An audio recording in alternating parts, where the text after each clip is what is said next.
David is a senior, and his majors are chemistry and theology. He's done a good bit of research on HIV/AIDS. He's performed a variety of research in the subject and its associated ethical problems as part of his thesis in theology, which he plans to submit for Scholar of the College considerations this spring. With the support of the Advanced Study Grant for his thesis research last summer, he traveled to Nairobi, Kenya, and spent 6 weeks teaching chemistry and health in Kibera, Africa's largest urban slum. With both his thesis and his presentation, he hopes to bring awareness for the larger issues surrounding epidemics like HIV/AIDS and posit strategies for their resolution. So everyone welcome David. As Jack just said, my name is David Cote, and I'm a senior here. And over the past year, I've been engaged in a research project that analyzes how HIV/AIDS affects the population of Kenya, and both biologically and sociologically. And so I'm here to talk to you tonight about a specific part of my project, which includes peace and health. And specifically, I'm going to talk about how HIV/AIDS plays a role in and affects the processes of both peace and health, and in significant ways impedes progress in both of those areas.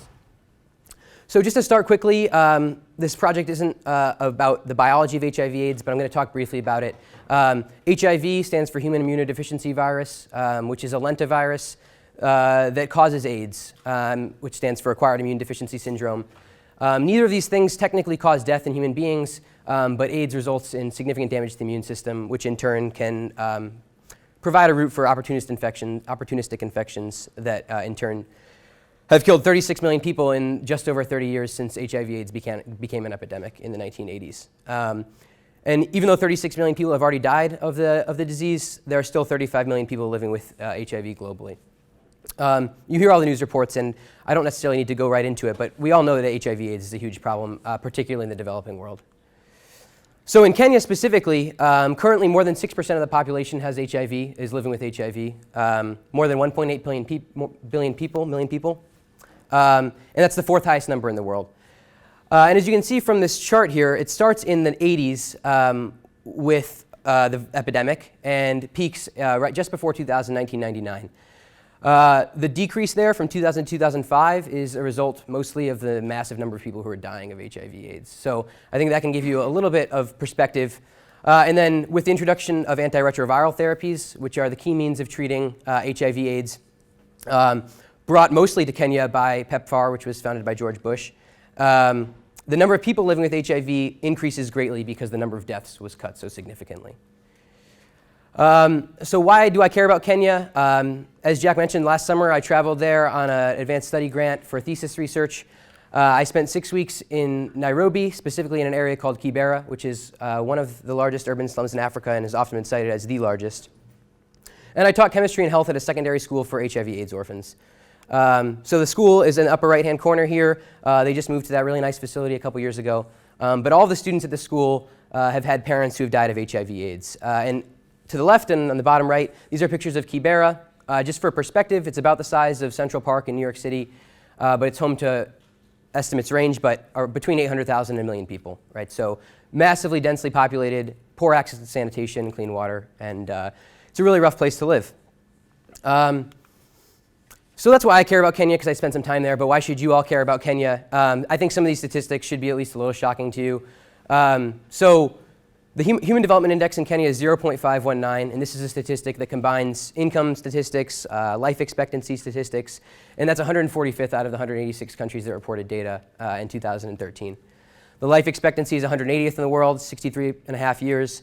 The GDP per capita is 198th in the world, $1,800 per person per year.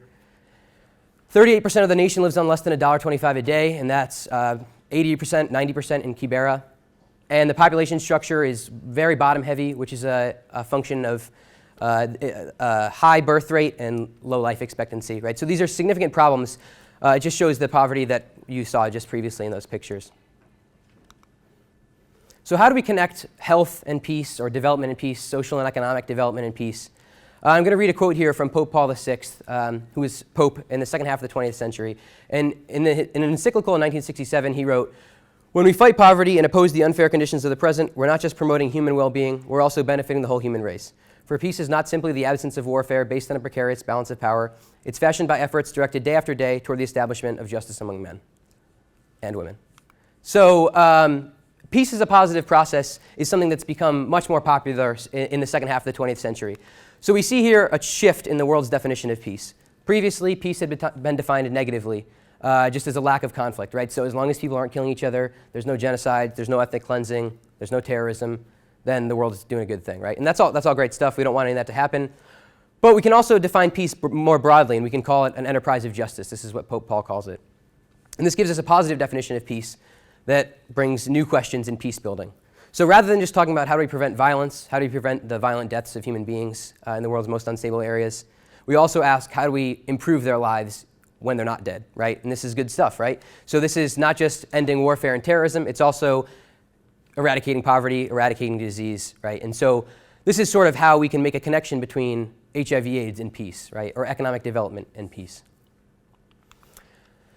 So if we're going to ask how HIV/AIDS disrupts peace, we're going to need to look at least a few examples, and I'm going to talk about 3 here. And I'm going to speak broadly about them and not get too much into specifics because I just want to sort of engender an understanding of the ways that these 3 issues affect HIV/AIDS and development in Kenya.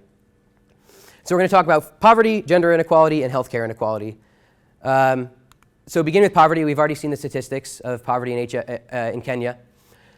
But we see a cyclic nature here where poverty is both exacerbated by and exacerbates HIV/AIDS. So starting with poverty and moving down like this, we get to HIV/AIDS. And so poverty prevents access to HIV/AIDS treatment and prevention mechanisms for the vast majority of people living in Kibera.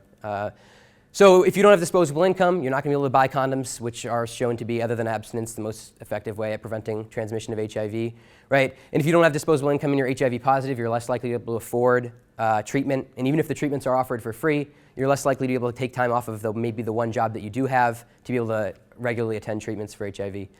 So we can see it's pretty clear how poverty can make HIV/AIDS worse, but at the same time, HIV/AIDS can make poverty worse. So HIV/AIDS debilitates a population, makes them unfit for work.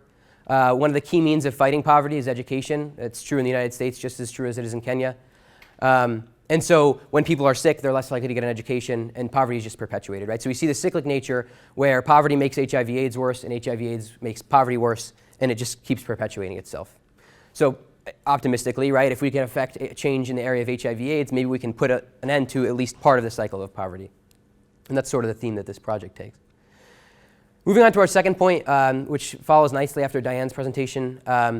Speaking about gender inequality, here are a few statistics that I think, again, should be pretty surprising. So women perform just under half the agricultural work in Kenya, but only 5% of the land on which that work's performed. So that includes joint ownership when a man and a woman own land together, which is rare in Kenya. Shockingly, 45% of Kenyan women have been the victim of sexual violence. So rape and sexual assault is an epidemic in Kenya. And there's no signs of it stopping anytime soon. Only 8% of Kenya's parliamentarians are women, which shows that there's a lack of role models for women who might be interested in obtaining leadership positions. And this is compared to 30% and 40% in Uganda and Tanzania, 2 neighboring countries. And traditional practices that severely inhibit the role of women in society, like wife inheritance and female genital mutilation, are still widely practiced, particularly in rural areas. Right, so gender inequality is a huge issue in Kenya and sub-Saharan Africa as a whole, just as it is in Afghanistan. And unfortunately, we see the same scheme as we saw above, right? So gender inequality, in the same way as poverty, makes HIV/AIDS worse. So women who aren't seen as equals in society are less likely to be able to obtain effective measures of prevention and treatment. They're less likely to be able to make decisions about their own sexuality and when they have sex and how they have sex and who they have sex with. And this makes HIV/AIDS disproportionately affect women in areas where they're seen as unequal. And at the same time, HIV/AIDS makes gender inequality worse. If more women are sick, there's fewer women who are able to act as role models in society. Women are less likely to be able to obtain an equal education. Women can't achieve financial independence and still need to remain dependent on a man who might be abusing them in a number of ways for the money and treatment that they need as HIV-positive women, right?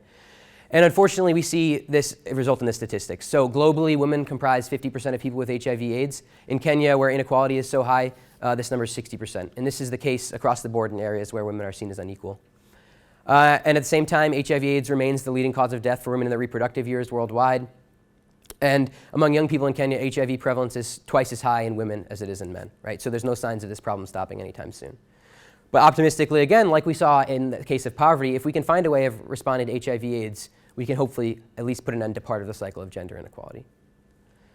And to talk about our last section here broadly, about the inequality of healthcare between us in what was unfortunately called the developed world and, again, unfortunately called the developing world. On the left here, this is Brigham and Women's Hospital. It's 3 miles down the street in Boston. And on the right is a picture I took in Kibera of a typical clinic that provides treatment and testing to HIV positive or questionable status for men and women. So in the developed world where we live, HIV/AIDS is seen as a chronic yet treatable illness, right? So you can think of people like Magic Johnson. Magic Johnson was diagnosed with HIV 20 years ago. He's living a very healthy life. He's on TV all the time. And more power to him. That's not a problem. The problem is how do we get those treatments to the rest of the world, just like Magic Johnson has them, right? Because in the developing world, where clinics like this exist, HIV/AIDS is still seen as a death sentence in many ways. So the coverage for antiretroviral therapies, which can extend a person who's living with HIV, can extend their life for 20 to 30 years. In Kenya, only 60% of people who need them get them. In the US, right, in Boston, Massachusetts specifically, that number is very close to 100%. Right? And it'll just only increase in the next 10 years. So in addition to these inadequate facilities, right, there are huge issues in terms of access to pharmaceuticals, right? So it's much harder to get pharmaceuticals in Kibera than it is at Brigham and Women's, right? And this is just an obvious fact of life. And there are several reasons for this, right? Provision of pharmaceuticals in the developing world is very expensive. It takes a while to get there. Once they're there, it takes a lot of people to distribute them and to make sure that they're being used properly. And even if that cost can be surmounted, then the pharmaceutical companies aren't going to make any profit on them because no one in the developing world can afford to buy them at cost, right? So they're either being offered for free or at a low cost, right? And this is true not just in Kenya, but in a lot of sub-Saharan Africa and Latin America and other impoverished Southeast Asia, right? And then even if pharmaceutical companies do agree to provide their drugs, there are significant barriers as a result of international intellectual property patents, which prevent the manufacture of generics, which are just essentially the exact same drugs manufactured for a cheaper price. So there are several reasons for this, right? And it's not all about pharmaceutical companies being the devil, right, and wanting to take all this money and at the expense of the whole developing world. It goes along with the old saying that the pills maybe cost a cent each to make now, but the first pill probably costs like $25 billion, right? Pharmaceutical companies bear huge costs in drug development. They have to hire scientists, buy expensive instruments.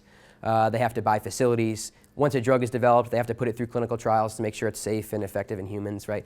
And for every one drug that they find that works, they might find 12 or 15 that cost the same amount of money that don't work or that cause serious side effects, right? And so even though pharmaceutical companies probably could do more to provide drugs, they are also under significant constraints in this area. Luckily, there's some ways of solving this problem, right? So a lot of arguments recently have centered around this first point here, restricting intellectual property rights, in other words, patents, of life-saving drugs when they begin to infringe human rights. So if there's a life-saving treatment, which there are many for HIV, and it could be made available to the developing world, except for the fact that a patent exists, then that's a case, I think, at least I agree, and many scholars agree, that this is a case when those patents should be suspended, right? And again, this brings us back to the problem. If generics are manufactured and allowed to be distributed, then maybe these pharmaceutical companies aren't making a profit anymore, right? And this is a real problem because then there won't be any new drugs, right? It's great that we have antiretrovirals, but they're not a cure for HIV, so we want our pharmaceutical companies to continue investing in this area. So that brings us to our second point, which is that the massive amounts of international aid that are going to countries like Kenya, for example, through PEPFAR in the United States, but also through many other countries, Norway, the United Kingdom, we can use a lot of that international aid to subsidize pharmaceutical companies that would otherwise maybe not provide their drugs for a cheaper price in the developing world. So if we can convince these pharmaceutical companies to employ tiered pricing, basically to charge less in places like Kibera, and then subsidize that with money from the developed world where these drugs are accessed quite easily, this might be an effective strategy to ending the poor access to pharmaceuticals that so many people in Kibera have to struggle with on a daily basis. So, I mean, there's a few takeaways. There are many takeaways here. But I think some of the most specific ones, first, talking broadly about peace, this is a thing that I think the whole world population should have in the next 15 or 20 years. We need to take a broader view of peace, right? So we can't just think about peace as the end of violent conflict, because in truth, violent conflict is approaching an end, right? So Steven Pinker, who was at Harvard, recently claimed that this is the most peaceful period in human existence. And there's a very controversial claim, right? because we can look around us and see so much violence, and we can see conflict in Afghanistan and in Ukraine and all these places, and people dying. But, I mean, it's supported by a great amount of evidence. A lot of evidence shows that the number of violent conflicts in the world has decreased really significantly since the end of World War II. And this is great. This is good stuff, right? Genocide is bad. Ethnic cleansing is bad. Terrorism is bad. Ending all of those things is a really good goal, right? But there are so many other places that the international community needs to focus. So we can't just see, and I think Diane highlighted this in her presentation too, we can't just see the end of the war in Afghanistan or the problems of violence in different parts of the world as the end to the problems that they make worse, right? Problems like gender inequality and poverty and unequal healthcare are going to perpetuate themselves even when we maybe cure HIV/AIDS, for example. So this broader view of peace is key because it allows us to see the horrific structural violence that's present in Kenya and many other places in the world. And this is structural violence that significantly neglects the human dignity of the people who live there, right? It makes them less able to flourish as human beings, to live healthy lives, achieve education, satisfying careers, financial independence, and happiness, right? And as we've shown in this presentation, I think, HIV/AIDS plays a really significant role in these structures by making them a lot worse. So if we're able to intercede in the case of HIV/AIDS, we can improve gender equality, we can improve income inequality, and we can improve healthcare inequality in really significant and tangible ways. So I think responding effectively to HIV/AIDS can not only solve the biological problem of the disease, right, the 1.7 million people that died last year of HIV/AIDS, but it could also solve a lot of or help it contribute to the solution of a lot of these problems of structural violence, which will allow people who live in the poorest and least developed parts of the world to live lives that value their human dignity and allow them to flourish. So that's the end of my presentation. I'd be happy to answer any questions. I mean, I can't now, but please come talk to me after. And I'd just like to thank my advisor, Jim Keenan, the University Fellowships Committee for sending me to Kenya, the College of Arts and Sciences for sponsoring my project, and ESS for hosting this event. And last of all of you for your attention. So thank you.